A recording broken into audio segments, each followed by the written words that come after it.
Halo hai, Sobat GP kembali hadir untuk menemani pagi kalian dengan update berita seputar Grand Prix dunia.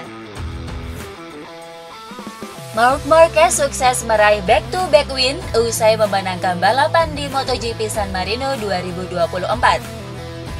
Pada prosesnya, Bagnaia yang start dari pole mampu mempertahankan posisinya dari gempuran Jorge Martin yang tepat berada di belakangnya di tikungan pertama. Kedua rider ini saling tempel hingga memasuki lap kelima. Hujan turun dan membuat trek menjadi licin. Martin dan beberapa rider lainnya pun memilih masuk ke pit lane untuk mengganti motor kedua dengan setup basah. Sementara itu, pembalap lainnya memilih tetap di dalam trek dan tidak mengganti motor. Saat kembali ke trek, posisi Martin melorot ke urutan ke-15. Di sisi lain, Marc Marquez yang start dari urutan ke-9 berhasil memanfaatkan kondisi trek hingga mampu menyalip Bagnaia dan merebut pimpinan balap pada lap ke-8. Pada lap 10, usai hujan reda dan trek mengering, Martin kembali ke pit lane untuk menaiki motornya yang pertama dengan setup kering. Sial bagi Martin, motornya tak kunjung menyala hingga ia pun harus kehilangan banyak waktu. Saat kembali ke lintasan, Martin tetap di posisi 15. Pada akhirnya Marquez tak lagi terkejar dan menjadi rider pertama yang melewati garis finish dengan diikuti Bagnaia dan Bastianini. Martin sendiri harus ikhlas finish di posisi 15 akibat dari kesalahan strateginya. Sang pengamat MotoGP, Michael Laverty, menyebut bahwa Jorge Martin panik hingga berujung pada blunder yang membuatnya hanya finish di urutan ke-15. Dalam siarannya sebagai komentator di TNT Sports, Laverty menganalisis bagaimana Martin sampai salah mengambil keputusan dan apa yang seharusnya ia lakukan. Ini adalah keputusan pembalap. Kadang Anda akan meminta sinyal di papan pit atau dashboard Anda, namun hari ini tidak ada waktu. Hujan baru mulai turun deras di Tramonto.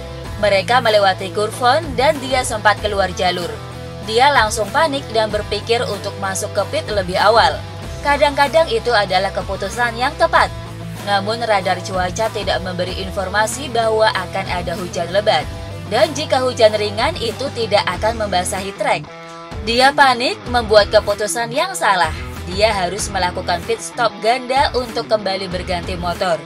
Hal ini membuat dia dan seluruh tim Pramac frustasi.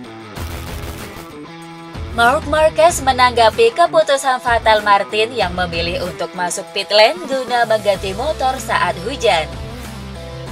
Ya, saat sesi konferensi pers, The Baby Alien mendapat pertanyaan, apakah ia berniat untuk mengikuti Martin masuk ke pit lane?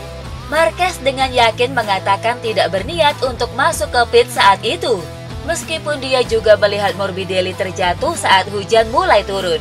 Namun demikian, jika kondisi memburuk di lap berikutnya dia akan masuk pit.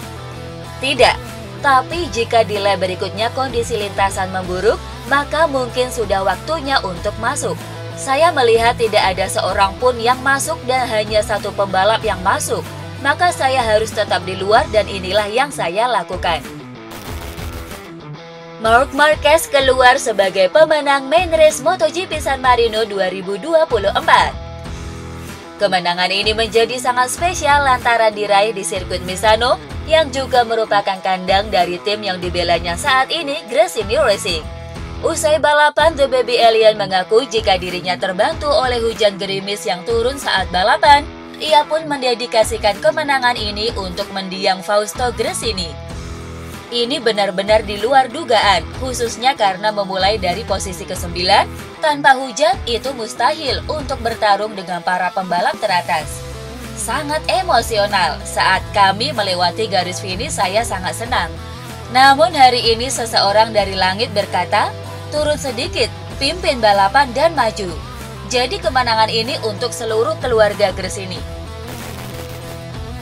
Meski kecewa karena gagal memenangkan balapan di kandangnya, Pecco Bagnaia mengaku cukup puas meski hanya finish di urutan kedua di balapan utama yang digelar di sirkuit Misano.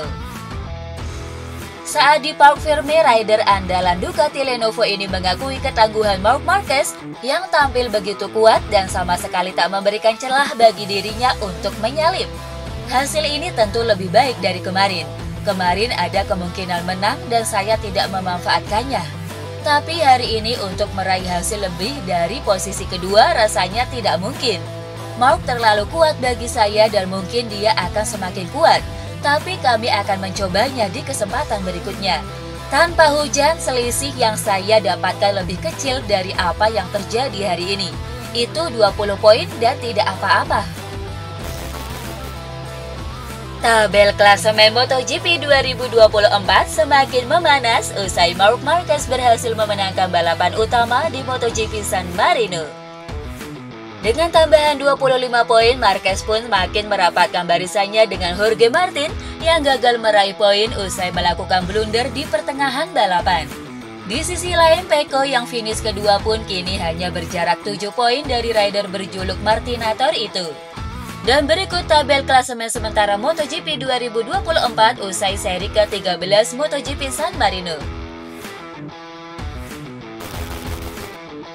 Usai Joan Mir mundur dari GP San Marino, tim Repsol Honda mendadak mengumumkan bahwa Luca Marini juga absen pada balapan utama di sirkuit Misano. Ya, hal ini diketahui lewat unggahan di media sosial resmi MotoGP. Breaking! Luca Marini tidak akan ikut serta dalam perlombaan karena sakit, namun ia menargetkan untuk kembali beraksi di tes Misano besok. Semoga Luca cepat pulih. Tim Repsol Honda sendiri menjelaskan bahwa Luca Marini mengalami demam tinggi di pagi hari. Kondisinya makin memburuk dan setelah berkonsultasi dengan Dr. Charte, adik dari Valentino Rossi ini didiagnosis terserang virus. Usai berakhirnya MotoGP San Marino 2024, kabar mengejutkan datang dari pabrikan berlogo sayap tunggal Honda. Ya, Honda dan sponsor utamanya Repsol secara resmi telah mengakhiri kerjasama mereka yang telah terjalin selama 30 tahun. Dalam rilis resminya, Repsol memutuskan untuk tidak memperpanjang kontraknya bersama Honda yang akan berakhir di penghujung tahun 2024 ini. Keputusan Repsol untuk cabut ini tentunya karena faktor penurunan prestasi dari pabrikan asal Jepang itu, di mana terakhir kali mereka memenangkan balapan adalah di musim 2021 yang lalu. Galang Hendra Pratama dan adiknya, Aldi Satya, kembali berhasil menaiki podium di Race to World SSP 300 Prancis 2024. Balapan ini sendiri dimenangkan oleh Jeffrey Buis, sementara Galang finish di posisi kedua dan Aldi di urutan ketiga. Dengan hasil ini, Aldi Satya pun makin kokoh sebagai pemuncak klasemen sementara World SSP 300 2024. Pembalap tanah air ini diikuti oleh Loris Veneman di peringkat kedua dengan 152 poin dan Inigo Iglesias Bruno di peringkat ketiga dengan 138 poin. Dengan hanya 2 seri tersisa, tentu Aldi Satya berpeluang besar untuk menjadi juara dunia di kelas World SSP 300.